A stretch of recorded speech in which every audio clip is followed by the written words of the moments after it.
Well, while it is highly likely that Dragonlands are arriving on PBE now, being a member of the League Partner Program Riot allowed me to play it early to get an early impression. And that's why we are here. I'm going to tell you about all the awesome things that are coming to TFT, but I will also tell you about the new things you might wanna start getting used to. But before we get onto that, there is one more thing. It will make more sense later. But now, let's have a look at what we got.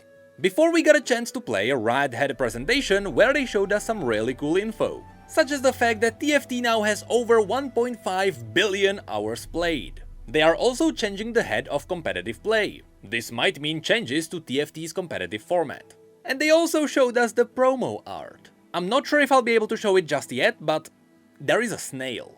What secrets are you hiding? Are you a future little legend? And then they showed us a really amazing cinematic. What I love about this one is that there the little legends essentially learn the mechanics of TFT.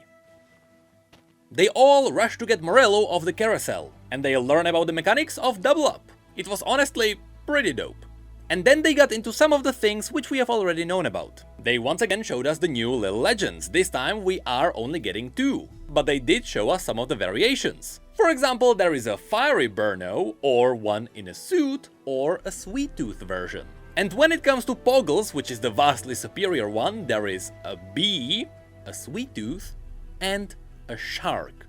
Even the chromas are better. And then they showed us the chibis. Yes, there is a Chibi Yasuo and he does have his own boom.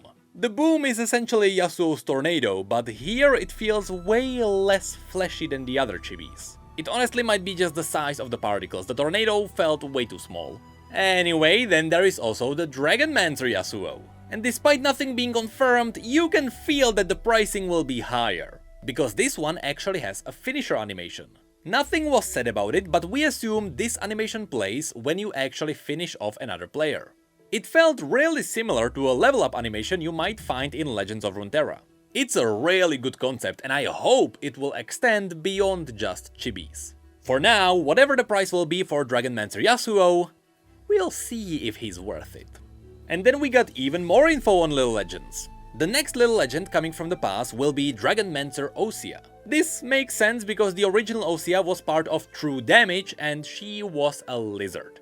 However, the river sprite of this pass will be a dragon egg. It is really creative, and even though I do like the Hextech one more, this one is pretty awesome. And then they showed us some of the boards. There will be a dragon nursery. This is a peaceful board where you take care of dragons and your economy is actually dictated by dragon eggs.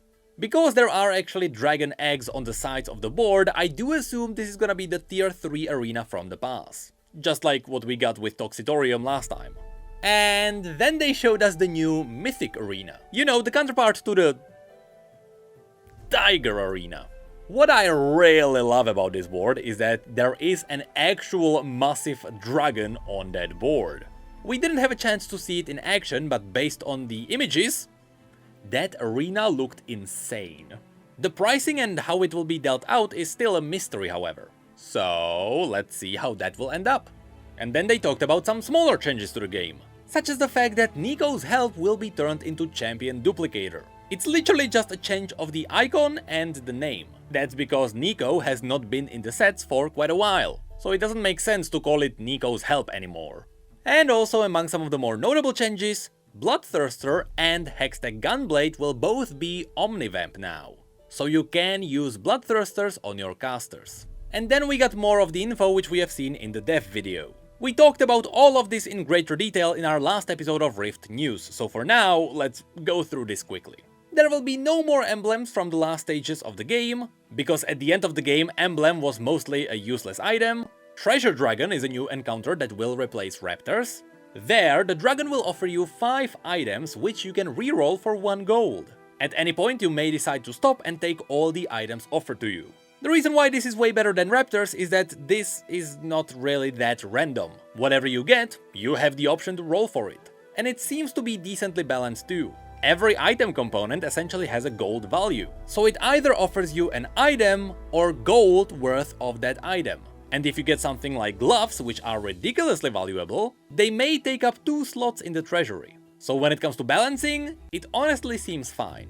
Also, a cool new info is that instead of fighting dragon in the last stages, you know, because in Dragonlands you don't really want to kill other dragons, unless they are players, you will now be fighting a Nexus. We should also mention that augments change places. They will now be offered to you in rounds 2-1, 3-2, and 4-2. It's just one round later. A really interesting thing is that now the standard will be gold augments. So on average you will have the most of those. Whenever you get a silver augment, it will be a low game, and whenever you get a prismatic, that will be considered a high game. But on average, gold should be the most common. There will also be a feature which will make a lot of players happy. Once per game, you will be able to reroll the augments. So if you really feel like you're getting screwed, don't worry, there is a reroll. Speaking of which, there is a lot of new augments. From buying XP with your health to free rerolls until the end of the round. There are some really cool new transformative augments. Then they also mentioned dragons. We have talked about these last time, so just super quickly. Dragons are big units, they take 2 slots, they cost double, and they have triple the traits. However, even though the dragons only have their powerful traits active when you only have 1 dragon active, it is not unthinkable to run 2 dragons just because their stats are good. Even if you don't care about the triple origin, you still may run a second dragon just to have a tanky dragon. And on the other side, you may also run with comps that don't need a dragon at all. In fact, the scale scorns are units that gain a buff when you have no dragons active. When it comes to 5 costs, there are the more boring ones like Pike, who essentially just kills people, but there are some interesting ones like Yasuo. Yasuo's ultimate is that he just dashes through units, but he will straight up delete the last enemy standing. It's like the old Hellion Teemo. Aurelion is a massive artillery machine. Soraka not only heals all your units, but once per round, it also heals your tactician. And if you 3-star her, she will always fully heal your tactician. And then there is Bard. Bard generates dudes whenever he wins, and dudes increase the chance of improving the offer you see in your shop. In general, the 5 costs are getting more creative. After this, Riot gave us a short Q&A. Here we learned more interesting things, such as the fact that 90% of all players don't pay for the game at all. So what every developer says is actually true, the whales pay for the game. Anyway, then they also mentioned that they do like premium and exclusive content, by which they most likely mean that you get something in the past which other people will not be able to get anymore. I like this because, simply said, exclusivity breeds desires. They then mentioned that TFT's game genre still have unexplored monetization. So whenever they make a mistake, such as with the Tiger Arena, it's still because they are exploring the market. And as always, they are still listening to feedback. As a fun fact, I do believe Mort mentioned that it was him who made loot boxes in League. I think we knew this before, but I totally forgot about it. And that's when the presentation ended, so then we finally got to play. Long story short, it is TFT. With dragons. To be fair, in the last set, Riot really nailed how the different traits interlock. So in this set we are getting a similar scheme, but more interesting. So it feels great too. Now, the first time I got into the game, I had no idea what I was doing. Not because everything was new, but because all text was replaced with this. This is what the logo is for. Unfortunately, this bug was on me. You see, the playtest build was made for the language English US, but my client was defaulted into English UK. I don't know if I should be mad at Riot for missing this bug, or American settlers for being so desperate to separate their language. Anyway, the bug was easy to fix, so then I knew what I was doing. Simply said, there is a really cool variety in playstyles. You have the Astral trait that will spawn Astral units, so this is gonna be the hyper-rolling comp.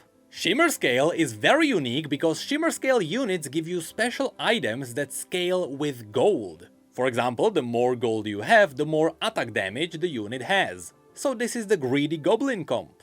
There are also Dragonmancers who work just like Debonair. There is one special VIP among your units, however, between every round you have the chance to pick who's gonna be your hero. So you don't randomly wait for your VIP. Once you have 3 Dragonmancers, you choose the one. And then there are absolutely bonkers traits such as the Guild units. The guild units give your entire team a special buff depending on what guild unit you have in-game. For example, Twitch will give everyone attack speed, Sejuani will give everyone health, and Rise will give everyone ability power. And yes, all of this stacks. Speaking of which, some of the units alone are crazy. For example, Rise's ability simply deals damage, but every time he casts it, he will cast it one extra time. But at the same time, the mana cost will go up. So the longer he is in a fight, the more and more he becomes a shotgun. Not to mention that mages cast twice. Zoe is also an interesting unit because every time she casts a random spell. So she might cast a massive nuke, or she may summon Daisy. From these few examples, I think there will be a lot of experimentation with different builds. A really cool thing is that you no more have to position against Blitzcrank. This time you will have to position against Thresh, who does the exact same thing. I have also not mentioned yet how awesome the animations are on augments. And when it comes to the dragons, as Riot mentioned in the dev video, they made their own dragons. And this is where the awkward part begins. You see, when it comes to the new dragons, Riot gave them really awkward names that are difficult to pronounce. Can we just call him Jeff?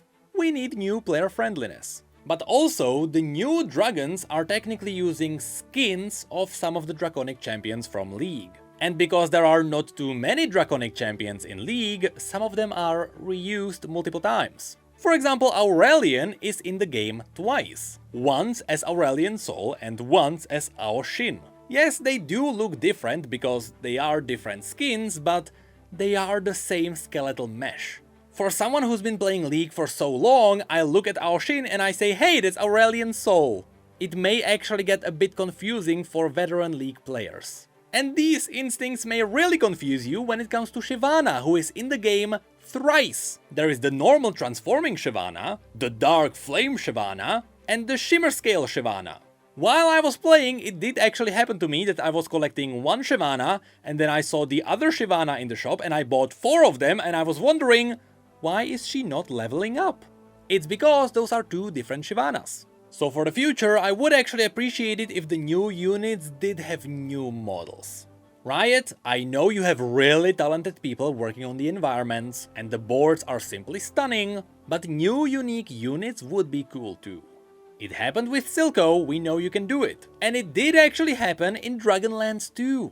If you play with the Trainer's trait, you will actually summon a Draconic Gromp. Even though it looks devilish, I am pretty sure this is a new model, unless it was used for something like Tristana's recall during Halloween. But I really don't know where this one would be from, so I think that's a new model. And we need more of that. Lastly, when I got to the Dragon Shrine, I have to say it feels solid.